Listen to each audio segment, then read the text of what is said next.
படத்துல இந்த மனுஷனோட பேரை சொன்னாவே எல்லாருமே அலறுவானுங்க.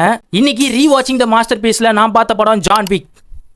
ஹாலிவுட்லேயே ஒன் ஆஃப் த ஆக்ஷன் பேக்கான மூவியில் ஜான் விக்கும் ஒன்றுன்னு சொல்லுவேன். அப்படி என்னடா இந்த படத்தில் இருக்குது அப்படின்னு கேட்டிங்கன்னா, ரிட்டையர்டு அசாசினான நம்ம ஜான் விக் இந்த மாதிரியான வாழ்க்கை எதுவுமே வேணான்னு சொல்லி ஒரு பீஸ்ஃபுல்லான ஒரு லைஃபை வாழ்ந்துட்டு இருக்காரு தன்னோட ஒய்ஃபோட. அந்த டைமில் அவங்க ஒய்ஃப் வந்து பார்த்தீங்கன்னா இறந்து போயிடுவாங்க. ஸோ இவருமே வந்து பார்த்தீங்கன்னா ரொம்பவே டிப்ரெஷனாக இருப்பார்.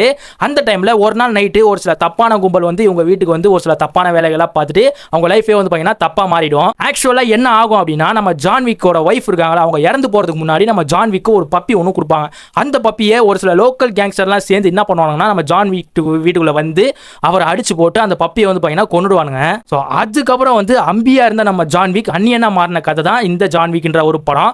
அவருக்குள்ள இருக்க அந்த மிருகம் வந்து பார்த்தீங்கன்னா வெளியே வர ஆரம்பிக்கும். ஸோ அந்த பப்பியை கொன்னது யாரு, அந்த லோக்கல் கேங்ஸ்டர் யாருன்றதை அவர் தேடி தேடி கொல்ல ஆரம்பிப்பாரு. அதுக்கு நடுவில் நடக்கிற அந்த ஃபைட்டு தான் ஒன் மேன் ஆர்மியா வந்து காமிச்சிருப்பாங்க. முக்கியமாக அந்த ஃபைட்டு தான் வந்து பார்த்தீங்கன்னா ஹைலைட்டே வந்து சொல்லுவேன். ஸோ நோ ஓவர் ஆக்டிங் இருக்காது, ஸ்லோ மோஷன் பிளரிங் இருக்காது, பில்டப்லாம் எதுவுமே இருக்காது. கிளீன் ஃபாஸ்டா ப்ரூட்டலா இருக்கும் ஒரு ஆக்ஷன் சினிமே. அந்த கேரக்டர் ஆறான்றதை நம்ம ஜான் விக்கான கியானு ரீவ்ஸ் வந்து பாத்தீங்கன்னா பக்காவா மெயின்டைன் பண்ணிருப்பாரு படம் முடிகிற வரைக்குமே. அந்த அட்ரினலின் ரஷ் வந்து பாத்தீங்கன்னா கன்ஃபார்ம். இதே மாதிரி ஹாலிவுட்ல இருக்க ஒரு மாஸ்டர் பீஸுமே நான் தினமும் பார்த்து அதை நான் ரிவ்யூ பண்றேன். அதெல்லாம் தெரிஞ்சுக்கணும் அப்படின்னா மறக்காம ஃபாலோ பண்ணி வச்சுக்கோங்க. ஸோ நெக்ஸ்ட் வீடியோல பார்க்கலாம். Bye friends.